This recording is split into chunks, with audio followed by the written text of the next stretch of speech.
Hey there. Tonight we're slipping into a world that's darker, stranger, and far less glamorous than the stories ever tell. You're not here for castles and chivalry, not tonight. Tonight, you're living in the margins, in muddy boots, cracked hands, and under a sky that never quite feels like it's on your side. You're going to walk the crooked roads of the medieval world and face the bizarre truths that made up everyday life. The ones too uncomfortable for textbooks, the ones that smell bad, feel worse, and stay with you long after the candles go out. And you won't just hear about them, you'll live them. 10 chapters. 10 brutal, bizarre truths that ruled this world. From bathing rituals that happened once a year, to meat so rare it was basically treasure. From fire trials by God, to bloodletting at the hands of a man who called himself a doctor. You're going to feel all of it. So if you find peace in these slow, immersive journeys into the past, go ahead and like the video, maybe even subscribe for more. And if you're still awake, let me know where you're listening from and what time it is there. It's oddly comforting to imagine a web of listeners across the world, all drifting off together. Now, pull the blanket tight, let the modern world fade, and prepare yourself for a version of the past that most never dare to imagine. Toilets right on the street. You step outside the cottage and immediately regret it. The air hits you like a slap, sharp, sour, heavy. It isn't just the smoke from the hearths or the rot of yesterday's scraps in the ditch. It's something more human, more personal. It's the street, because in this place, toilets aren't behind doors or under roofs. They're the street, the alley, the edge of the path behind the bakers. Any wall will do, any corner will suffice. There's no plumbing, no flushing, no pipes humming safely beneath the floorboards. Just people, and what people leave behind. You step carefully because the mud isn't always mud. The puddle by your foot smells wrong. There's a greasy sheen on the cobbles. You hold your breath.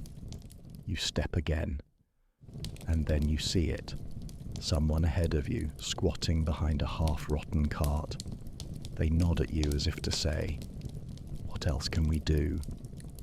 You look away, not out of politeness, but because you know the smell will be worse if you watch. At home, if you can call it that, you have a chamber pot, a clay bowl beneath the bed. It stinks, especially in summer, and someone has to empty it. That someone is you. You carry it down the narrow lane, trying not to spill. You reach the edge of the village, the cesspit, they call it. Just a hole in the ground with flies thick enough to form a cloud. You tip the pot. You gag. You walk back in silence. The rich have garderobes, little wooden seats built high over moats or latrine pits. But even they drop their waste into the same earth, into the same rivers you're told not to drink from, even though everyone eventually does. You can try to hold your breath, but it's no use. This is life. Waste in the streets, disease in the air, and you, with your chamber pot and your careful steps, just trying not to fall in it. Why washing? Once a year was considered the norm. You wake with the itch.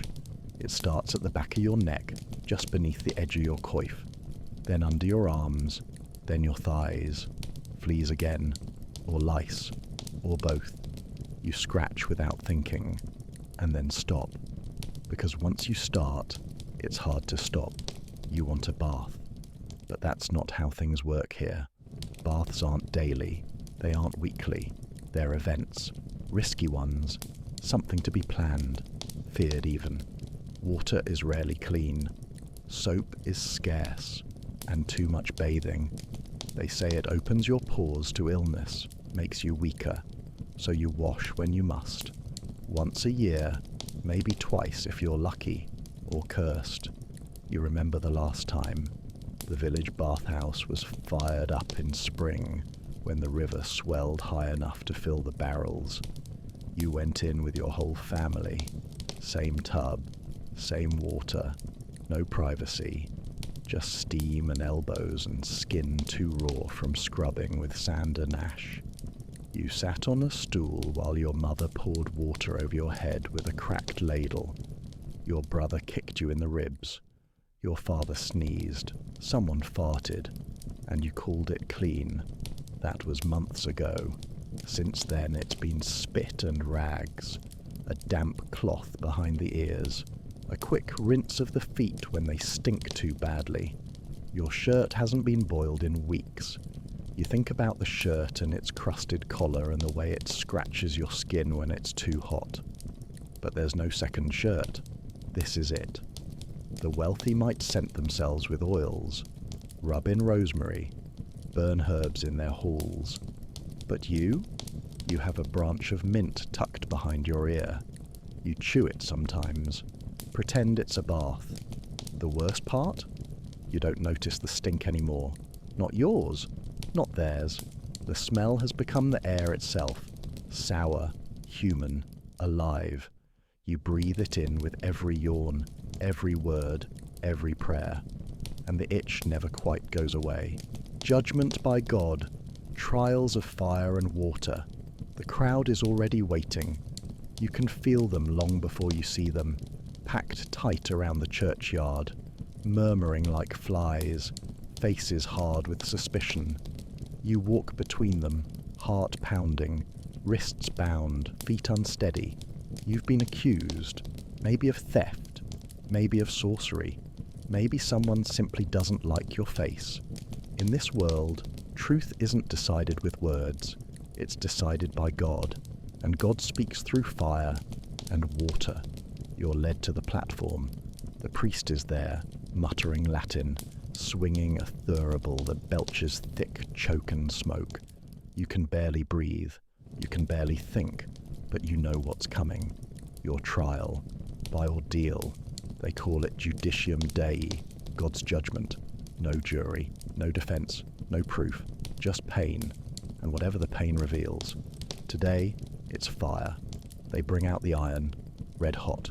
You're told to carry it, 3 paces, just 3, in bare hands.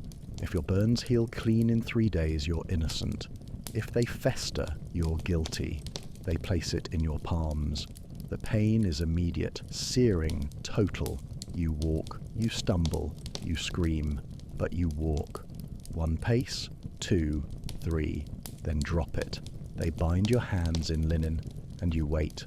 3 days in a dark room, the smell of scorched flesh around you, the pain clawing its way up your arms like fire never left. You pray, you weep, you try not to move. The priest returns. He unwraps your hands. Everyone watches. If there's pus, you're condemned. If not, you're free. Sometimes the trial is water. You'd be tied up and tossed in a river. If you sank, you were innocent, but you might drown anyway. If you floated, guilty. Only witches float, they say. Only the damned resist water. You wonder what God is really judging. Your heart, your courage, or just whether the wound smells like death or not. Either way, the people nod. They trust the process. They say the fire speaks for heaven, but you know better. It just burns. Why, spices were worth more than gold. You've never tasted pepper. Not really. Not the kind they speak of in the manor house. Not the little black pearls that come from lands you'll never see. Places where the sun scorches the earth and ships vanish for years before returning, if they return at all. But you know what it's worth, because when the merchant arrives, twice a year maybe, people act like he's carrying magic. And in a way, he is. Tiny bundles of cinnamon bark, small pouches of saffron, red as dried blood, cloves wrapped in waxed cloth. Nutmeg the size of your thumbnail, sold like relics. You once saw a single peppercorn traded for enough wool to clothe a family. Spices aren't food, they're power. They cover the rot. Meat doesn't keep well in your village. The salt's too scarce, the smokehouses small. So when meat turns, the rich grind it down, mix in spices and serve it anyway. Fragrant, pungent, confusing the tongue just enough to mask the decay. For them, it's luxury. For you, it's myth. Your meals are bland, grey things. Cabbage and barley, barley and cabbage. Maybe a leek if it's spring. Maybe an onion if the frost hasn't ruined the cellar. You chew slowly, dreaming of a world where food has flavour. Once the cook let you smell a jar of ginger. You nearly wept. It was sharp, sweet, alive in your nose. It lingered long after the jar closed. You licked your fingers and hoped the scent would stay. It didn't, but the memory did. You heard that nobles dye their food golden with saffron, not for taste, just for the colour, just to remind others that they can. You imagined sprinkling just a few grains of that golden thread into your stew. You imagine your tongue lighting up like a festival torch. But it's not for you, not for people who haul grain and gut fish and sweep the soot from other people's fires. For you, flavour is a dream, spices are treasure, and your bowl, once again, is just barley. How peasants lived with animals in the same room. You wake to the sound of snorting, not from a person, from the pig. She's rooting around near your feet again, snuffling through straw, searching for scraps you don't have. Her breath is warm. Her body smells like wet earth and old turnips. You nudge her away gently. She grunts, but doesn't leave. This is normal. In your one-room home, everyone lives together. That means your brothers, your sisters, your parents, and the animals, the pig, the chickens, sometimes the goat when the frost gets bad. They huddle in the corners, pressed up against walls, sharing your air, your heat, your dirt. It's not out of affection, it's out of survival. Animals are warmth in the winter. They're walls against wind. They're the difference between eating and not eating next month. You roll onto your side. The hen is perched on the broken stool near the hearth. One of her eggs rolled off last week and cracked on the stone. You scraped it up anyway. You can't afford waste. The room smells complicated. Dung, smoke, damp wool, sour breath. The dog has fleas. You do too, but no one complains. Because this is how things are. There's no barn, no pen, no yard to speak of. The animals are safer inside. So are you. Wolves took a lamb last winter. No one wants to see that again. You share more than space. You share rhythm. The cow stirs, and someone gets up to milk her. The rooster shifts, and the children blink awake. You listen to hooves thudding gently against the floorboards, a dull, slow heartbeat beneath your own. There's no privacy here, no quiet, but in some strange way, there's comfort.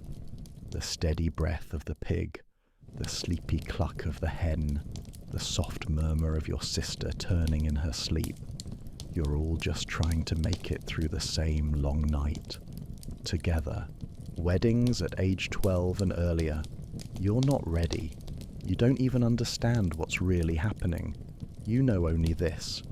The dress is too tight, the shoes too big, and everyone is watching. The priest has oil on his fingers. Your mother's crying in the corner.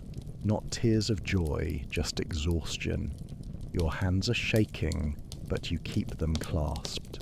Because this is your wedding day, and you're 12, maybe 13, if the counting's correct. You don't remember your birthday. Most people don't. You just know that the harvest has passed enough times, and now it's your turn. Your turn to be given, to be owned, to become someone's wife. He's older, by a lot. A man with hands like bark and teeth the colour of hay. You've seen him before, at the well, at the field's edge, nodding slowly when your father spoke of the dowry. He doesn't smile much. He doesn't look cruel, just tired, like this isn't new for him, like he's done this before. The priest drones on. The words blur together. Holy vows, obedience, forever. You nod when you're supposed to. You repeat the phrases like you were taught. Your voice barely rises above the wind slipping through the cracks in the chapel wall. There's no kiss. Not now. That comes later, behind the door, after the feast of thin stew and too sweet wine, after the guests wander home, after your mother tells you not to cry, after you step into a house you've never seen before and lie down on a bed that isn't yours. You stare at the ceiling, you count the beams, you listen to him breathe beside you. This is your life now. They say a girl becomes a woman on her wedding night, but you don't feel like either, just a child in someone else's clothes, pretending to understand what the world expects of her. And tomorrow, you rise like any other wife. You sweep the floor, you tend the hearth, you do not speak unless asked, and no one ever asks if you were ready. Bloodletting at the doctor's instead of cures. You didn't want to come here. You told them you were just tired, just cold, just hungry. But they saw your pale skin, your shaking hands, the way you coughed at dawn and couldn't stop. They dragged you to the doctor. You regret it immediately. His home smells like iron and damp cloth. The floor's sticky. The windows are shuttered tight, as though light itself is unwelcome. You're told to sit. You do. The bench is hard. Your palms are already sweating. The doctor doesn't smile. He mutters to himself, flips pages in a book thicker than your wrist, filled with symbols you can't read. He touches your face, presses your chest, asks no questions, then nods, as if the answer has always been obvious. Too much blood. That's the problem. Of course. He brings out the bowl first, then the knife. You try to speak, try to explain you just haven't been eating well, that the fever only started yesterday. But he's already tying your arm with a strip of cloth. Tight. Your fingers tingle. You'll feel better, he says. That's all. Then the blade. It's small, sharp, stained. He draws it across the inside of your elbow with a practiced flick. The pain is fast, but real. Then the warmth, thicker than you expect, rushing down your arm into the waiting bowl. It keeps going. You start to sweat. Then your vision swims. You ask if it's enough. He says no. Your body feels hollow, like you've been scooped out, like whatever life was inside you is circling the bowl now, inch by inch. When he finally stops, your arm is wrapped in rags. You're handed a small cup of ale. You'll need rest, he says, but you can barely stand. The fever will likely stay, or worsen. But they say, if you're lucky, your humours will balance and God will do the rest. You step into the daylight, colder than before. The world tilts slightly, and as you walk home, you wonder if it was your illness that made you weak, or the cure. Why meat was eaten only on holidays. You can already smell it before you open the door. Roast, real meat, crisping skin, fat sizzling over fire. The scent coils around your face, thick and rich and so rare it almost feels sinful. You step inside the hall, and every stomach growls at once, yours included. Today is a feast day, a holy day, and that means meat. Not because it's tradition, but because it's the only time most of you ever see it. The rest of the year is grain and broth. barley pottage, rye bread, onion if you're lucky, maybe a few beans or leeks. It's filling, but never satisfying. Always soft, always grey. But meat? Meat is life. Meat is a miracle. Even the tiny sliver you'll get today feels sacred. You remember the last time. Christmas. A single sausage, shared between 6. You chewed it for minutes, let it sit on your tongue like it might melt. You dreamed of it for weeks, and now, here it is again. A pig, roasted whole. Apples stuffed in its mouth. Chickens plucked and skewered. Blood pudding, thick and dark. The Lord eats first, of course, then the priest, then the reeve, then you. By the time the tray reaches your hands, what's left is thin. Bone, gristle, a few scraps. But it's enough. You eat with your fingers. You wipe the grease on your sleeve. You savour the salt, the crunch, the chew. For a moment, you feel human again. Like the world isn't always just survival. Like joy can live in something as simple as flavour. But tomorrow, it's back to barley. Back to cabbage boiled so long it tastes like smoke. Back to licking the bowl clean and pretending it's enough. Because meat isn't for every day. It's for moments like this. Rare, bright, brief, and gone. How witches were removed, and who became witches. You never thought it would come to this. Not for her. She was just old, quiet, lived on the edge of the village, knew how to brew herbs for coughs, how to charm milk out of a sick goat, how to ease the ache in a woman's belly. She'd helped your sister through a hard birth, but now she's a witch. That's what they say.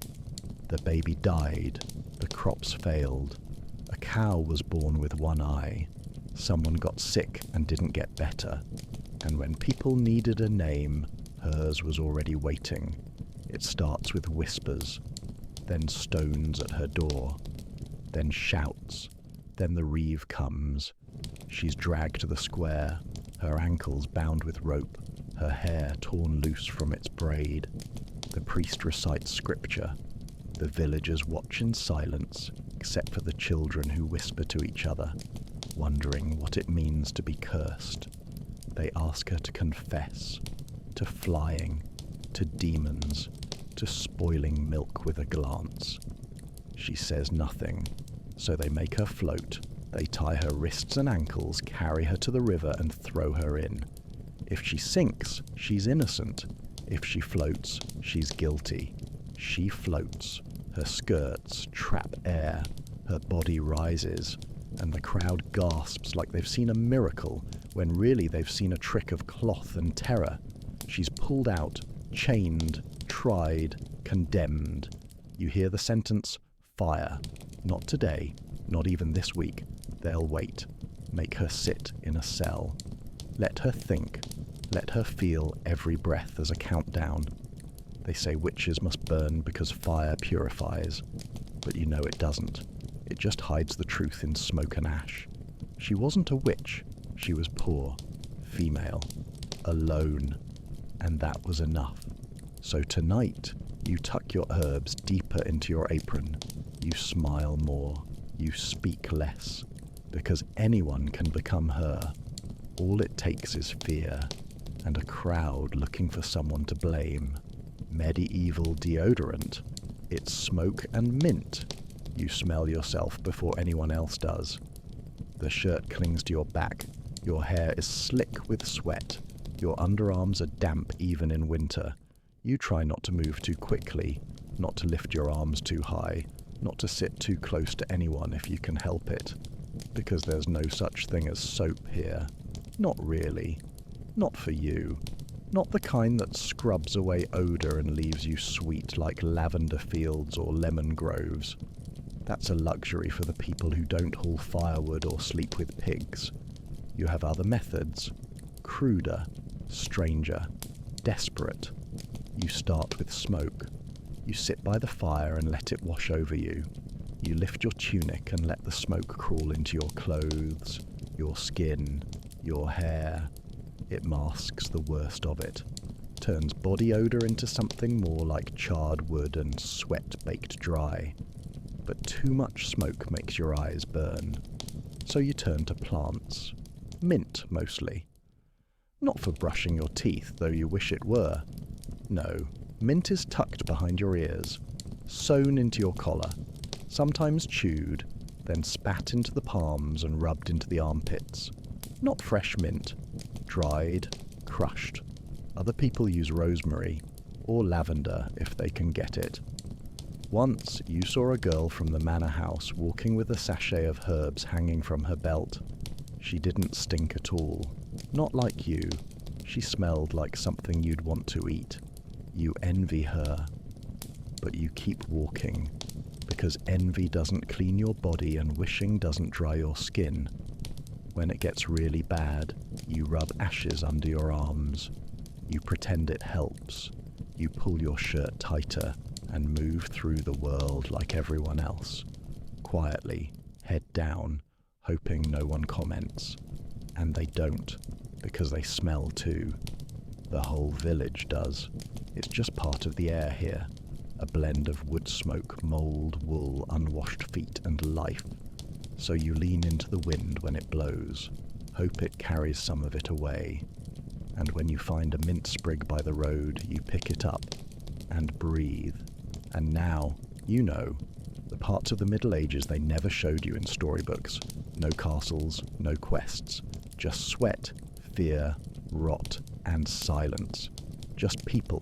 People like you, trying to stay warm, stay fed, stay safe. And sometimes just stay unseen. You've walked their streets, felt their hunger, smelled their world. You've squatted in the alleys, ducked beneath accusation, chewed stale bread, and tried to scrub the stench from your skin with mint leaves and smoke. And you survived. Barely. For one night, for one breath at a time, you became something modern life forgets. Vulnerable. Human in the most fragile, ordinary way. And now, as your body sinks into your bed, as your eyes start to fall closed, remember how far we've come, and how much we've forgotten. If this journey helped you sleep, or at least kept your mind in quieter places for a little while, consider liking the video, maybe even subscribing if these soft trips through harsh history bring you peace. And drop a comment. Tell me where you're listening from and what time it is there. There's something beautifully strange about strangers falling asleep together across time zones and cities. So rest now, breathe deep, and be glad that tonight the streets are clean, the meat is fresh, and no one's judging your soul by how well you float. Good night.